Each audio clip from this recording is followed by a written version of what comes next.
नमस्कार साथियों।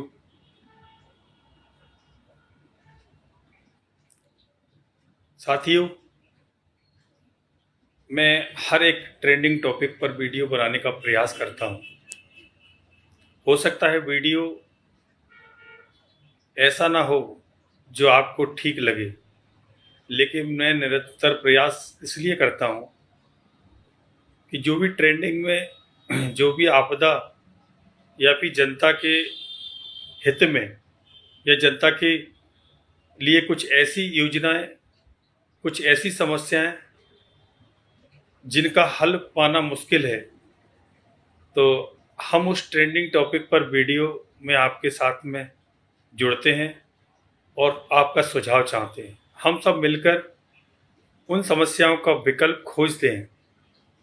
इसलिए हमारा उद्देश्य है कि आपसे जुड़ते हैं हर एक नए टॉपिक पर, मध्य प्रदेश के ट्रेंडिंग टॉपिक पर। तो आप हमसे लगातार जुड़ें और मैं आशा ये करता हूँ मेरे प्रिय भाइयों कि आप मुझसे जुड़ने के लिए मेरे इस पेज को भी फॉलो करोगे। तो साथियों, आज का ट्रेंडिंग टॉपिक है, देख रहे हैं आप, ग्वालियर में, चंबल संभाग में डिजिटल मीटर का एमपीईबी के कितना विरोध हो रहा है। कारण इसका ये है कि यूं ही कोई विरोध नहीं होता। विरोध का कारण ये है कि इस डिजिटल मीटर ने जनता की जेब खाली करना शुरू कर दिया है। ग्वालियर में डिजिटल मीटर की तमाम ऐसी शिकायतें आ रही हैं कि दोगुनी या तीन गुनी उसमें रीडिंग आ रही है और इतना लोड दिखाया जा रहा है उस मीटर में कि शायद इस डिजिटल मीटर को का भुगतान करना हम और आपके लिए टेढ़ी खीर साबित हो सकता है। मेरे मध्य प्रदेश के साथियों, उपभोक्ताओं, अब तैयारी कर लो अपनी छत पर सोलर ऊर्जा लगाने की, क्योंकि बिजली अब इतनी महंगी होने वाली है कि आम आदमी इसका खर्चा नहीं उठा पाएगा। हम और आप सब जानते हैं कि आज के समय में एक साधारण परिवार के लिए अपने खर्चे पूरा करना कितना मुश्किल है, घर चलाना कितना मुश्किल है। एक नौकरी के वेतन से घर चलाना तो दूर, बिजली बिल देना भी टेंशन बन चुका है। अब सोचिए एक मजदूर कैसे डिजिटल मीटरिंग की रीड रीडिंग देखकर अपना भुगतान कर पाएगा, क्योंकि आज भी लाखों लोग या तो बिना बिल के बिजली जला रहे हैं या फिर इतने लाचार हैं कि बिल अदा ही नहीं कर सकते। सरकार कहती है कि डिजिटल मीटर से पारदर्शिता आएगी, पर सवाल ये है कि खाली जेब में ट्रांसपेरेंसी कहाँ फिट हो जाती है। महंगाई वैसे ही जनता की कमर तोड़ रही है, ऊपर से बिजली के मीटर अब दिन रात दौड़ते रहेंगे और आपकी गाड़ी कमाई को चूसते रहेंगे। सिर्फ पंखा चलाना हो या एक बल्ब जलाना, हर यूनिट का हिसाब डिजिटल मीटर देना होगा। और अब आपको लगेगा कि काश मैंने अपनी छत पर सोलर प्लेट पहले ही लगवा ली होती। सोलर एनर्जी आज एक ऐसा विकल्प है जो हर मध्य प्रदेश के वासियों के लिए जरूरत है। एक बार खर्च करके अगर सोलर प्लेट लगवा दी जाए तो आपकी छत बनेगी आपका पावर हाउस। ना कटौती की टेंशन, ना बिल की चिंता और ना लाइनमैन की मिन्नतें। आज पूरे मध्य प्रदेश, खासकर ग्वालियर चंबल संभाग में बिजली संकट अपने चरम पर है। मेंटेनेंस के नाम पर कभी रात को 12 बजे बिजली बंद हो जाती है, कभी रात को 2 बजे बिजली काट दी जाती है। घंटों तक आप इंतजार करते रहते हैं, ना इन्वर्टर चले, ना फ्रिज काम करे, ना पंखा घूमे। तो अब समय है निर्णय लेने का। सरकार की बिजली के भरोसे मत रहो, अपनी छत पर सौर ऊर्जा को जगह दो। क्योंकि एक बात पक्की है कि भविष्य में बिजली सस्ती नहीं होगी, लेकिन सौर ऊर्जा आपकी जिंदगी में जरूर सुकून दे सकती है। बोलिए, अब छत पर बिजली होगी, बिल का झटका नहीं। सोचिए मत, फैसला कीजिए। निश्चित रूप से सौर ऊर्जा वो विकल्प है इन डिजिटल मीटर की महंगाई से बचने का, और लगातार आपसे इन बिजली के संकट से मुक्त उबरने का। क्योंकि आप देख रहे हो बिजली महंगी होती जा रही है, और आम जनता, जो सामान्य परिवार है, गरीब है, मजदूर है, अब इनकी भी पहुंच से दूर होगी। क्योंकि बिजली इतनी महंगी हो जाएगी, और पहले से ही आम जनता महंगाई की से परेशान है। आम जनता अपने खाने पीने की वस्तुओं से लेकर हर वस्तु इतनी महंगी हो गई है कि सामान्य परिवार के लिए तो खर्चा उठाना मुश्किल है। हो सकता है कुछ भक्त लोग जिन पर पर्याप्त खर्चा हो और इस महंगाई से निपटने के टिप्स हों, लेकिन ये बात सही है कि एक मजदूर और सामान्य परिवार, किसान, इस क्षेत्र में किसान प्रधान क्षेत्र है, ये कृषि प्रधान क्षेत्र है, और यहाँ की हकीकत क्लियर है।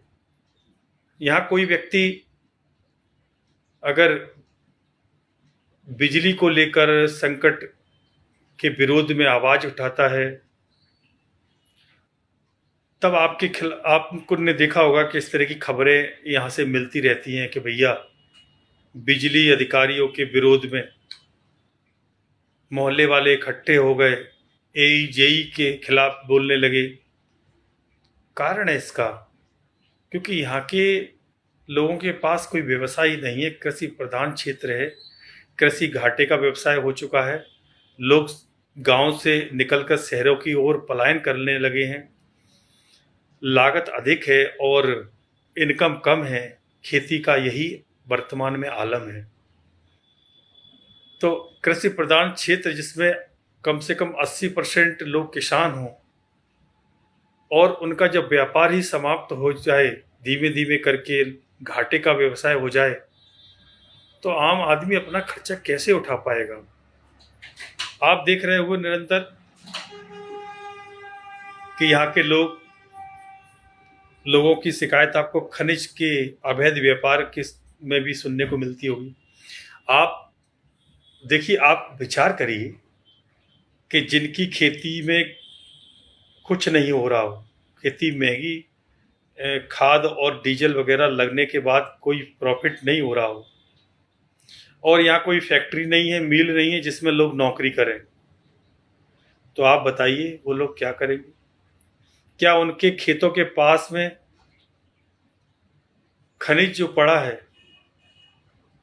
उसका व्यापार रॉयल्टी अदा करके शासन की नहीं कर सकता? और अगर ये नहीं करेगा तो अपने भरण पोषण कैसे करेगा? 2-3-4 साल पहले आपने सुना होगा, शायद 2016 में, 17 में, ये वो जिला है जहां कई किसानों ने आत्महत्या की थी कर्ज के कारण।